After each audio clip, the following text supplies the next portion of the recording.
Welcome to Objections with Stan Willis, where everybody's late today. Not everybody, just Michael was late today. Nathan and I were here 40 minutes ago. Nathan lives in here.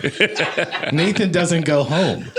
Like, he gets his mail here, his kids visit him. It's like a prison. Regardless, I was here at 10 o'clock, ready to go. So let's... Sitting in my chair with my... I mean, look, half of my big gulp is... That means nothing. The thing is across the street. It's halfway done by the time you get here to begin with anyway. That's not true. I don't know if you're pouring this out in a parking lot or what your deal is. And again, no more free plugs for big gulps, okay? When I went to Sheetz this morning, I wouldn't sit there and promote it. Listen, by the way. Yeah, you know what? I was proud to wear this hat today, and then I got yelled at as soon as I walked in, and now I want to throw it away, but now I got hat hair, so I can't. It's all about the looks. You look fine. For the audio. Go ahead and take it off. Listen. Do you know how many times he says that and I'm not wearing a hat? You did that to yourself. You walked right in that door and hit your nose on it, and then that's your own fault. I'm talking about your shoes, Actually, though. Can you cut that from the show? I'll make that my ringtone. So I wanted to have a fun conversation since we're having a good time. Cops beating people. Cops beating people. Yeah. I think, Nate, the title of the show should be Bad Boys ? Bad Boys, Bad Boys. So we've had another... What you gonna do? We've had another assault on a citizen with no background on why. And... now the country is freaking out once again because the cops have killed another person. Let's talk about that part before before we get into any other details, because I have a different question about it. Okay. You being an attorney, but you also being, I think we always say we're people that are in the middle. So we're not taking... Sort of, yeah. I mean, you lean one side or the other. A little bit. But it depends on the issue. You're more in the middle about most things, but when it comes to cops, I've got a lot of people I went to high school with that are cops. I have a lot of friends who are cops. Right. And I'm sure in your career you've had to deal with cops a lot to your work. We don't do criminal work, so I've never done a lot of criminal work, so I have to do that. But I have a lot of friends who are police officers. So give me I want your take as Stan Willis, the civilian. When you see that on the news, what's your first thought about it? I always try to reserve judgment and try to understand the situation. I think it's easy to pass judgment without completely understanding what was going on. What in the whole situation before you try and decide whether this is something that the police officer should have or shouldn't have done. I mean, there are plenty of examples. I think I've talked about John Whitehead and the Rutherford Institute before on here, and they one of the things they do is they track and they actually help litigate when police officers overstep their bounds. And but it didn't used to be. It was planting evidence or things like that. It wasn't as much about physical violence. I mean, it seems like we're looking at that more. But we are, and I think there are a lot of things that go into that. I think we've talked about this before, but the United States is an incredibly violent society. The movies and TV shows that we watch are violent. The sports that we like are violent, or they simulate violence, right? The World Wrestling Federation. I don't understand your inference. But there. You know what I mean. That wrestling is real, and football is it's fake? real, and football is fake. And, yeah. So we are. We're a pretty violent culture.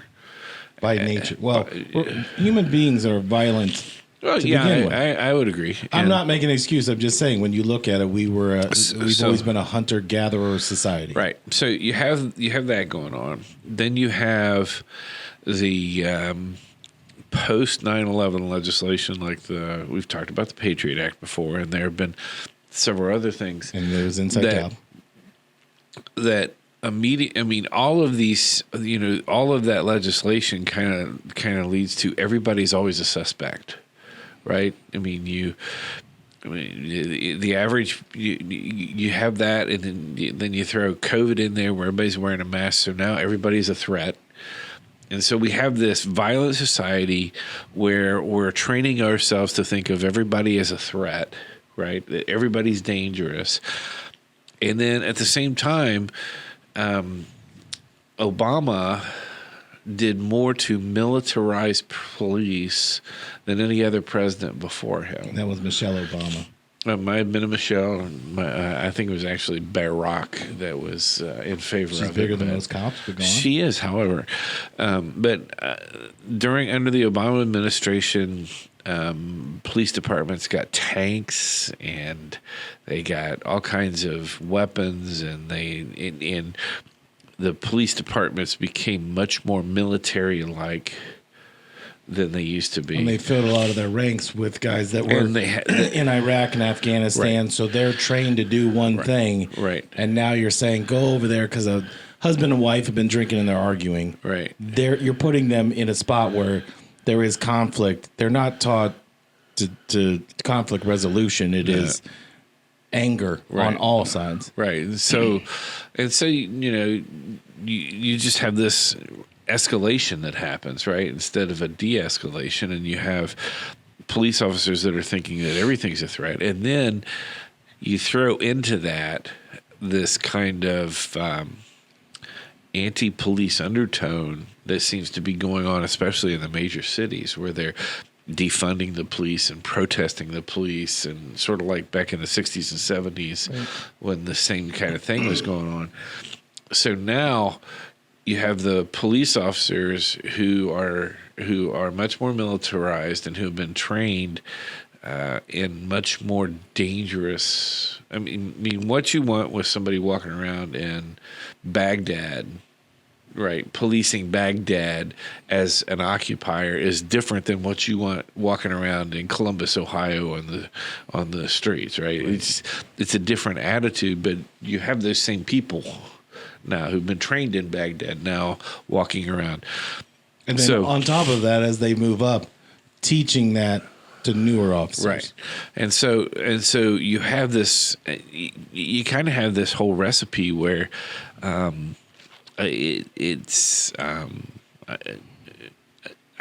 think we're setting it up. We're setting the police officers up in some sense for this violence. I think in a lot of ways. So let's add this to it. So the overwhelming thing is it's normally white cops beating up on black people. That's how it's been positioned. That every cop is a white cop. In this case, it's 5 black cops beating up a black motorist. Uh-huh. That video is released, and within 3 hours, Van Jones gets on CNN and says, well, you can't underestimate the amount of white supremacy that has led to this moment. Wall Street Journal, New Yorker Magazine, all that was their headline. Now we know, as I've said this many times, it is there to get clicks and to get you to buy it. Right. It is not based in fact. What I find harsh is you're subverting the fact of who committed this crime to turn around and blame it on white America and white supremacy. I think you're falling flat on your face when everything has to do with, but that is my opinion. I'm looking for the opinion of a person that's been in law for 30 plus years. When you see that, don't you say, there's no possible way that you can attribute this beating to this theory? Well, I think it. I mean, certainly there has been there's been a history of black folks being mistreated, targeted by police. I mean, certainly that exists. I will give you. I mean, you've got was it Miles Davis that was famously pulled over nearly every day? Yeah, because he had a white girlfriend or white wife or something. Well, and he had a really nice car. Right. And like literally people would pull him over because there was no way a black guy would have that car. And so these racist undertones have existed, and I think that it would be wrong to kind of say, well, there's no reason to think that somebody might be racist. We got a whole history of this thing. And I'm not trying I'm not trying to dispel white supremacy. I'm not saying that. But on the flip side, statistically, when it comes to abuse, there are as many white folks who are getting abused by police officers as black folks. Right. I don't know how that works out percentage wise as a percentage of the population. I don't have all those stats in front of me or in the front of my mind, but I think to address it as purely a race issue is too limited in scope. I think that and I don't think that you can solve the problem by addressing it strictly as a race issue. I think that it really is an overall. We are creating a police force that we as a society are creating a police force that's very antagonistic towards the population. And it's almost like we're doing it on purpose. And I don't blame the police for their training, right? I don't think it's their fault. And certainly when you start looking at the threats that police face on a daily basis, police officers are, they feel like they're under threat all the time. They feel like that, a threat's going to come from nowhere. And now you have attacks that are happening on police officers out of nowhere. Instances of people being shot at or police officers being shot at while doing a traffic stop. Right. And stuff like this. So I think that the fact that we're training police officers to be more aggressive, and then we have society that's getting more aggressive, and we're just, unless we find a way to untangle this, it's going to continue to get worse. I'm so glad you said it that way, because so Kamala Harris, wherever they keep her in that squirrel cage, she and Al Sharpton go down to this funeral for this guy. So when they beat this guy, if you haven't read the case, they beat the guy, and 3 days later he dies from injuries he sustained there. We don't know why they pulled him over. We have no idea, but we have the body cam footage and all that. Right. Which again can be edited down. So it's edited two different ways so you can see it, but you're only seeing the most escalated point. Right. But Kamala Harris is there saying we need to take funds away from the cops and all this other stuff. At the same time, we just approved $2 billion in more funding for police. That Black Lives Matter movement and abolishing the police and all this, the Biden administration ran on these were the things they're going to do. And all they've done is beef them up because, as you said, things are getting more aggressive out there. Like in D.C., it's going to look like you're trying to fight the Avengers eventually because people are getting more and more upset. When eggs are $8 a carton and people are making $35,000 a year and can't make ends meet, you're going to have something like this powder keg. Well, yeah, and you have especially if you go out west, like in San Francisco, they're saying that they can't like Target. If people just walk out of Target regularly without paying for stuff like TVs and crap. I didn't know we could do that. Yeah, I mean, I don't think I would try it. I'm not going to do it. I was so excited. Like, I was looking at real estate because I'm like, can you imagine the couches? If you and I moved in together, you could help me move so much furniture. Right. We could just go to Target and get it.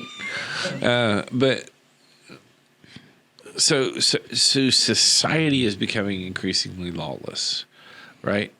And society becoming increasingly lawless is making the police become increasingly more aggressive.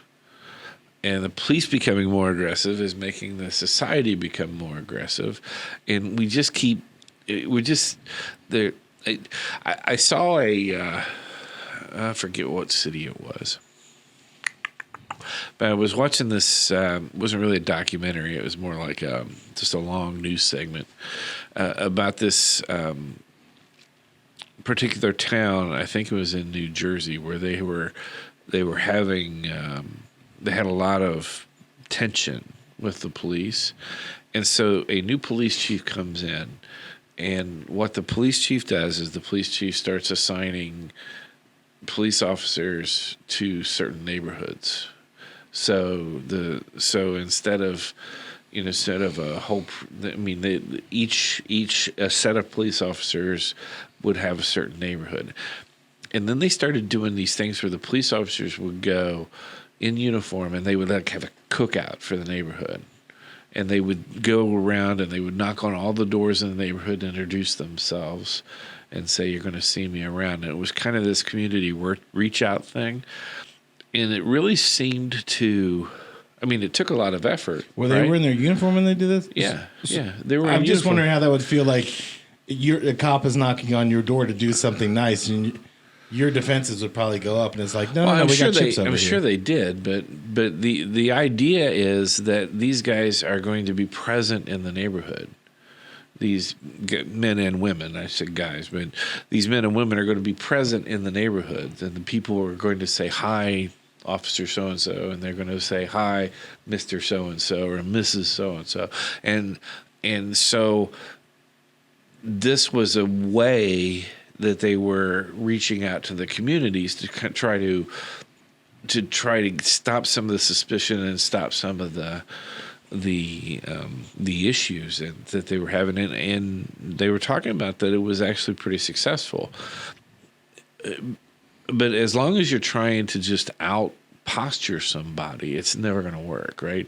Because no matter how many weapons and how strong you are, somebody out there is going to say, "Bull crap, I'm not going to take this," and they're going to.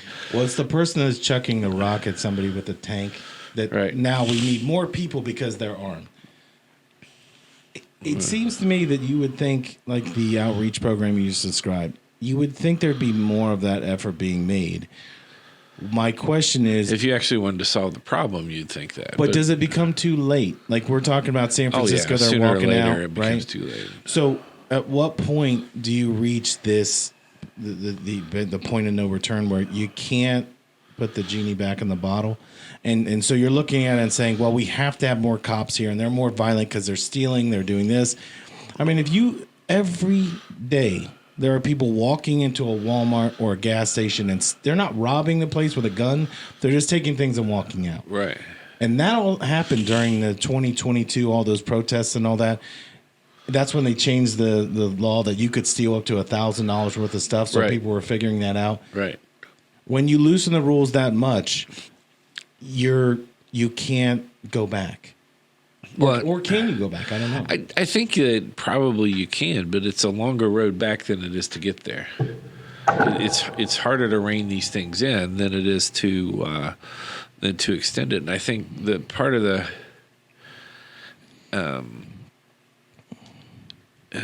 it's in a micro kind of things. It's like a baseball team, right?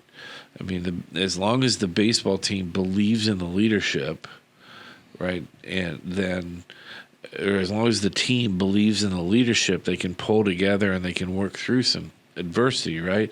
But if they just face adversity, then pretty soon they lose faith in the leadership. Once they lose faith in the leadership, they become the Cincinnati Reds.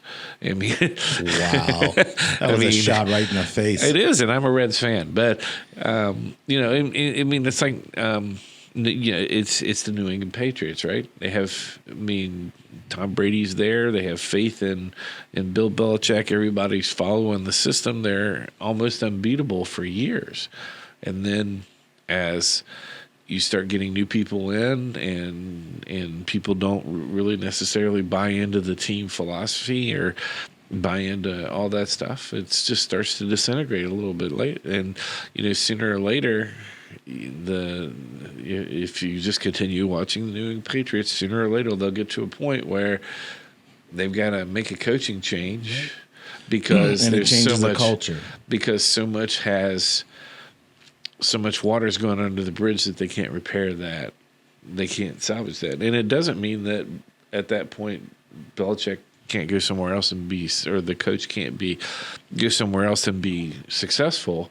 It just means in that circumstance, too much water is going under the bridge. They can't fix it. They can't put all the pieces back together. But don't you think that the number one thing about all of this is you have to want the change? Well, you gotta have a will somewhere to have the change, but then you've also got to start doing things that build trust, and overcome the suspicion, and those things are hard to do.